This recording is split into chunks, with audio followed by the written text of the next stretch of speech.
இது வரைக்கும் இந்த ஃபியூஷன் நோட் சீரிஸில் பேக்ரவுண்டோட மெர்ஜோட நம்ம பார்த்துட்டோம். இன்கேஸ் நீங்கள் மிஸ் பண்ணியிருந்தீங்கன்னா நான் பட்டன் தரேன், டிஸ்கிரிப்ஷன் லிங்க் தரேன், மறக்காம போய் செக் பண்ணி பாருங்க. இந்த வீடியோவில் டிரான்ஸ்ஃபார்மோட நம்ம என்னென்ன கண்ட்ரோல்ஸாக இருக்குன்னு பார்க்க போகிறோம். ஃபர்ஸ்ட் நான் டைம்ல செட் பண்ணிக்கிறேன். ஒரு பேக்ரவுண்ட் நோட் எடுத்துக்கலாம், ஆட்டோமேட்டிக்காக வீடியோ கிரியேட் ஆகிடும். இப்போ எக்ஸ்டென்ஷனுக்காக நான் டாவின்சி லோகோவே எடுத்துக்கிறேன், அதை பேக்ரவுண்ட் கூட கனெக்ட் பண்ணிடலாம். ஓகே, இப்போ இங்கே வந்து மெர்ஜ் நோட் கிரியேட் ஆகிடுச்சு. இப்போ இதை கண்ட்ரோல் பண்ணுறதுக்கு நம்ம டிரான்ஸ்ஃபார்மோட ஆட் பண்ண போகிறோம். ஓகே, டிரான்ஸ்ஃபார்மோட ஆட் பண்ணியாச்சு. யூஸ்வலாக ஒரு இமேஜில் வீடியோ வந்து நம்ம அதோட பொசிஷனையோ இல்லை அதோட வேல்யூஸை கண்ட்ரோல் பண்ணுறதுக்காக தான் நம்ம டிரான்ஸ்ஃபார்மோட யூஸ் பண்ணுவோம்.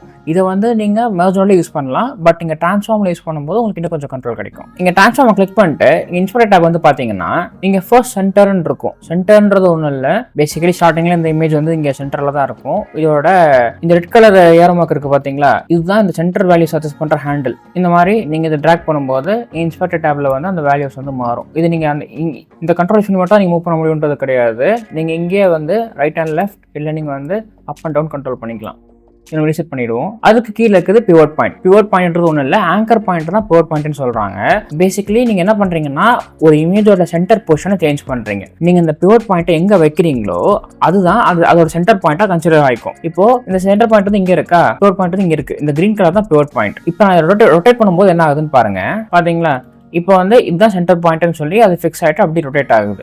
இப்போ இதே இந்த ஆங்கர் பாயிண்ட் மூவ் பண்ணா என்ன ஆகுதுன்னு பார்ப்போம். இதை நான் ட்ராக் பண்ணி இங்கே வைக்கிறேன்.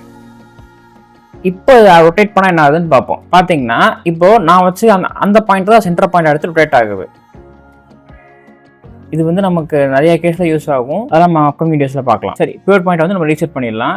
அடுத்து இங்கே அது கீழே இருக்குது size and aspect. Size and aspect வந்து நீங்கள் சைஸை வந்து இன்க்ரீஸ் டிக்ரீஸ் பண்ணும்போது அந்த ஓவரால் இமேஜோட சைஸ் வந்து இன்க்ரீஸ் டிக்ரீஸ் ஆகும். அண்ட் அதுக்கு கீழே இருக்க ஆஸ்பெக்ட்னா ஒன்றும் இல்லை, அந்த இமேஜோட ஓவரால் ஆஸ்பெக்ட் ரேஷியோவே அது வந்து கண்ட்ரோல் பண்ணும்.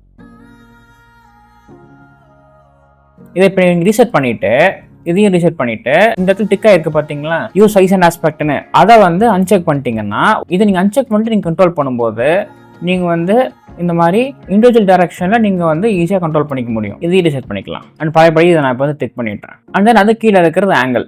ஆங்கிள்ன்றது ஒன்றும் இல்லை, ஜஸ்ட் வந்து ரொட்டேட் பண்ணுறது தான். நீங்கள் வந்து எப்படி வேணாலும் உங்களுக்கு வேணுங்கிற நம்ம ரொட்டேட் பண்ணிக்கலாம். அதான் ஆங்கிள், வேற எதுவும் ஸ்பெஷாலிட்டி கிடையாது இதில். அதையும் நான் ரீசெட் பண்ணிக்கிறேன். அண்ட் அதுக்கு கீழே ஃபிளிப்னு ஆப்ஷன் இருக்கும். இந்த ஃபிளிப்னா ஒன்றும் இல்லை, நம்ம வந்து இந்த மிரர் பண்ணுவோம்ல, அந்த மிரர் ஆப்ஷன் தான். இதில் வந்து ஹரிசாண்டல் வெர்டிகல் 2 ஃபிளிப் இருக்கும். இதையுமே நீங்கள் வந்து மிரர் இமேஜ் பண்ணுறதுக்காக யூஸ் பண்ணிக்கலாம். ஜஸ்ட் அந்த இமேஜுக்குள்ள இருக்கிறத மட்டும் அப்படி கரெக்டாக ஃபிளிப் பண்ணிடும். அண்ட் அது கீழே எட்ஜஸ் ஒரு மேட்டர் இருக்கும். ஆக்சுவலி இந்த எட்ஜஸ் வந்து நான் ரொம்ப யூஸ் பண்ணது கிடையாது, so I have no idea. But இந்த எட்ஜஸ் எதுக்கு யூஸ் பண்ணுவாங்கன்னா உங்கள் எலமெண்டோட எட்ஜஸை கண்ட்ரோல் பண்ணுறதுக்காகன்னு சொல்லுவாங்க. பட் இது நான் பெருசாக யூஸ் பண்ணதில்லை. பட் இது இந்த ரேப்னு ஒரு மேட்டர் இருக்குது, இது மட்டும் நான் யூஸ் பண்ணியிருக்கேன் ஒரு தடவை. இது வந்து கண்டினியூஸாக உங்களோட எலமெண்ட் வந்து நீங்கள் வந்து மூவ்மெண்ட் பண்ண அது வாட்டு கண்டினியூஸாக வந்துட்டே இருக்கும். இது வந்து ஒரு சில கைண்ட் ஆஃப் எடிட்டிங்க்கு வந்து ரொம்ப யூஸ்ஃபுல்லாக இருக்கும். இந்த ஆப்ஷன் எந்த மாதிரி எடிட்டிங் யூஸ்ஃபுல்லாக இருக்கும்ன்றது நான் அப்போ வீடியோவில் சொல்கிறேன். அண்ட் நான் இதையும் ரீசெட் பண்ணிக்கிறேன். தென் அதுக்கு கீழே இருக்கிற ஃபில்டர் மெத்தட். ஃபில்டர் மெத்தட்னா என்னன்னா, நீங்கள் வந்து டிரான்ஸ்ஃபார்மோட யூஸ் பண்ணி நீங்கள் இந்த இமேஜை வந்து நீங்கள் ஸ்கேலோ நீங்கள் என்ன டிரான்ஸ்ஃபார்ம் பண்ணாலுமே அதுக்கான பிக்சல் வேல்யூஸ் எப்படி கால்குலேட் பண்ணுறதுன்றதா இந்த ஃபில்டர் மெத்தட். யூஸ்வலாக நம்ம எடிட் பண்ணும்போது நம்ம கண்ட்ரோல் பண்ண மாட்டோம், அதை நம்ம அப்படி விட்டுருவோம். பட் ப்ரொஃபஷனல் லெவல் எடிட் பண்ணும்போது இது கண்டிப்பாக சேஞ்சஸ் பண்ணுவாங்க. ஸோ மேக்ஸிமம் இது என்ன பண்ணுவாங்கன்னா ஒரு பெட்டர் அவுட்புட் கிடைக்கிறதுக்கு இந்த லேங் சோர்ஸ் இருக்க ஆப்ஷனை வந்து ப்ரிஃபர் பண்ணுவாங்க. பட் நம்ம பண்ற டெய்லி எடிட்டிங்க்கு நம்ம கண்ட்ரோல் பண்ணணும் அவசியம் இல்லை. இதோட டைப்ஸை பற்றியும் நம்ம பின்னாடி பார்ப்போம். அதுக்கு கீழே இன்வெர்ட் ட்ரான்ஸ்ஃபார்ம். இந்த இன்வெர்ட் ட்ரான்ஸ்ஃபார்ம்ன்றது என்ன மேட்டர்னா, நீங்க என்ன ட்ரான்ஸ்ஃபார்ம் வேல்யூஸ் நீங்க அட்ஜஸ்ட் பண்ணியிருந்தாலும், இப்போ நான் சும்மா வந்து இது எல்லாத்தையும் நான் ஒரு பேசிக்காக அட்ஜஸ்ட் பண்ணுறேன்னு வச்சுக்கோங்களேன்.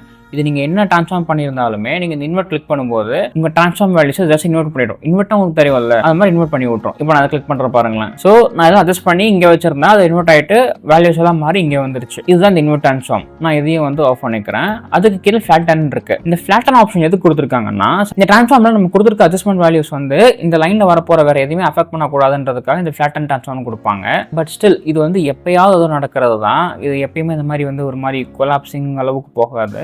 ஸோ இதுவும் தேவையில்லை, பட் அது எதுக்குன்னு நீங்கள் தெரிஞ்சுக்கோங்க. அண்ட் அதுக்கு கீழே இருக்கிறது ரெஃபரன்ஸ் சைஸ். இந்த ரெஃபரன்ஸ் சைஸ் நானும் யூஸ் பண்ணதில்லை, பட் இது என்ன மேட்டர்னு நான் சொல்கிறேன். இப்போ இங்கே பார்த்தீங்கன்னா சென்டர் இருக்குல்ல, இந்த சென்டர் வேல்யூ வந்து இது டிஃபால்ட் சென்டர் வேல்யூ வந்து 0.5 இருக்கும். இப்போ இங்கே பார்த்தீங்கன்னா centre value pivot point default value வந்து 0.5 இருக்கும். இந்த 0.5 இருக்கிறதுக்கு காரணம் என்னன்னா, இப்போ இந்த ரெஃபரன்ஸ் சைஸ் வந்து இங்கே 1 இருக்கிறதுனால இங்கேருந்து 1ன்னா அது ரெண்டோட ஹாஃபோட இன்டர்செக்ஷன் பண்ணது 0.5. இந்த 0.5 தான் சென்டர் பாயிண்ட். அந்த மாதிரி பிவோட்டுக்கும் அதான் கொடுத்துருப்பாங்க, சென்டர் கண்ட்ரோல் சென்டர். இப்போ நீங்க இன்கேஸ் இது நீங்க ரெஃபரன்ஸ் சைஸ் வந்து 2னு மாத்திட்டீங்கன்னா இங்கேயும் 2 இங்கேயும் 2னா இன்டர்செக்ஷன் பாயிண்ட் வந்து 1 இருக்குமா, அப்போ சென்டர் பாயிண்ட் வேல்யூ வந்து 1 மாறிடும். ஜஸ்ட் அது வேல்யூ மட்டும் மாறுமா தவிர பட் உங்களுக்கு வந்து இமேஜ் வந்து இங்க சென்டரா தான் இருக்கும். இப்போ நான் இங்க 2னு மாத்துறேன் பாத்தீங்களா, இது எல்லாமே 1 மாறிடுச்சு. ஏன்னா அந்த இன்டர்செக்ஷன் பாயிண்ட் வந்தோட வேல்யூ வந்து 1ன்றதுனால சென்டர் அண்ட் பிவோட் வந்து ஆட்டோமேட்டிக்கா 1 ஆயிடுச்சு. இதுதான் இந்த ரெஃபரன்ஸ் சைஸ். சரி, இங்க ஆட்டோ ரெசல்யூஷன் ஒன்று இருக்கு. அது என்ன மேட்டர்னா, இந்த ஆட்டோ ரெசல்யூஷன் நீங்க செக் பண்ணிட்டீங்கன்னா ஆட்டோமேட்டிக்கா உங்க இமேஜ் ரெசல்யூஷனுக்கு ஏற்ற மாதிரி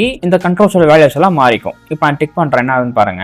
என்னோட இமேஜ் ரெசல்யூஷன் வந்து 1920x1080ன்றதுனால ஆட்டோமேட்டிக்கா அந்த ரெஃபரன்ஸ் சைஸ் வந்து அந்த மாதிரி மாறிட்டு அதோட சென்டர் பாயிண்டோட வேல்யூ என்னவோ அதுக்கு வந்து இங்க மாறிடும். பட் ஸ்டில் இங்க பொசிஷன் எதுவுமே மாறாது, இந்த வேல்யூஸ் மட்டும் மாறும். ஆக்சுவலி கொஞ்சம் கன்ஃபியூசிங்காக இருக்கும். பட் இந்த ரெஃபரன்ஸஸ்னா என்னன்னு மட்டும் உங்ககிட்ட நான் சொல்கிறேன், அவ்வளோதான். பட் உங்கள் டெய்லி எடிட்டில் இது யூஸ் பண்ணுற சுச்சுவேஷன் வராது, கவலைப்படாதீங்க. ட்ரான்ஸ்ஃபார்மரில் இருக்கிற கண்ட்ரோல்ஸ் அவ்வளோதான். இன்னொரு வீடியோவில் நான் வேதானோட பற்றி எக்ஸ்பிளைன் பண்ணுறேன். That's it for this video guys. நான் எப்போ சொல்கிற காமன் டெம்ப்ளேட் உங்களுக்கு ஏதாவது டவுட் இருந்ததுன்னா டிஸ்கிரிப்ஷனோட இன்ஸ்டாகிராம் லிங்க் இருக்குது, அங்கே டிஎம் பண்ணுங்கள், நான் கண்டிப்பாக ரிப்ளை பண்ணுறேன்.